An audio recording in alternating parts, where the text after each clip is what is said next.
નવસારીના સિસોદરા ગામમાં પશુપાલકની હેરાનગતિનો આક્ષેપ, ગ્રામ્ય વ્યવસ્થાપન પર પ્રશ્નચિહ્ન। આસણા ગામ બાદ હવે ફરી એકવાર જલાલપોર તાલુકાના સિસોદરા ગામમાંથી પણ એક ચિંતાજનક વિવાદ સામે આવ્યો છે। ગામમાં સામાન્ય કૃષિ અને પશુપાલનની પરંપરાગત પ્રથાને લઈને ગ્રામજનોમાં તણાવનો માહોલ સર્જાયો છે। સિસોદરા ગામના પશુપાલક રશ્મિકાંત રાઠોડ ગામના કેટલાક વ્યક્તિઓ પર સતત હેરાનગતિ અને ધમકીના ગંભીર આક્ષેપો કર્યા છે। મળતી માહિતી મુજબ સિસોદરા વિસ્તારમાં પશુપાલન મુખ્ય વ્યવસાય હોવાથી લોકો નિયમિત રીતે પશુ મળમૂત્ર નિર્ધારિત સ્થળે નાખે છે। રશ્મિકાંત રાઠોડના જણાવ્યા મુજબ તેઓ પણ નિયમ મુજબ પોતાના પશુઓનું મળમૂત્ર મુખ્ય માર્ગથી 15 થી 20 મીટર દૂર નાખે છે, જે કાયદેસર અને પરંપરાગત પ્રથા છે। જ્યારે અન્ય પશુપાલકો દ્વારા સિસોદરા મલેકપુર મુખ્ય માર્ગને અડીને પશુનો મળમૂત્ર નાખવામાં આવે છે, પરંતુ તેમના કહેવા પ્રમાણે વ્યક્તિગત અદાવતને કારણે તેમને સતત મૌખિક રીતે ધમકાવવામાં આવે છે અને તાજેતરમાં ગ્રામ પંચાયત તરફથી નોટિસ પણ અપાઈ છે।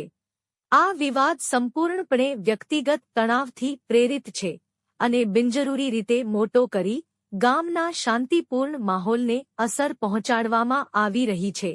ગામજનોમાં આ મુદ્દે તીવ્ર ચર્ચા ચાલી રહી છે।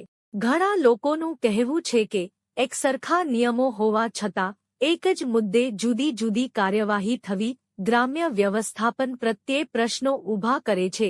આ સમગ્ર ઘટના અંગે ગ્રામ પંચાયત, તલાટી, સ્થાનિક પ્રશાસન અને સંબંધિત અધિકારીઓએ નિષ્પક્ષ તપાસ કરીને કાયદેસર ઉકેલ લાવવા જરૂરી બન્યું છે, જેથી ગામમાં વધુ તણાવ ન ફેલાય અને બંને પક્ષો વચ્ચે યોગ્ય તથા ન્યાયપૂર્ણ નિર્ણય થાય। મારું નામ રશ્મિકાંત ફકીરભાઈ રાઠોડ છે। હું સિસોદરા ગામનો વતની છું।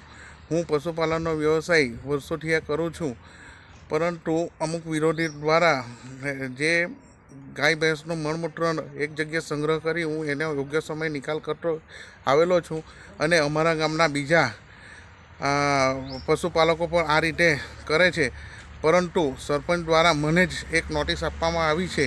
આ બાબતે ઘણી બાબતે વારે ઘડીએ સરપંચ દ્વારા મને માનસિક ટોર્ચર કરવામાં આવે છે અને વ્યક્તિગત મારા પર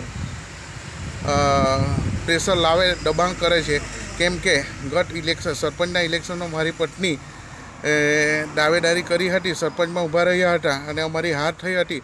ત્યાર પછી 2 થી 3 વાર અમને નોટિસ આપી છે।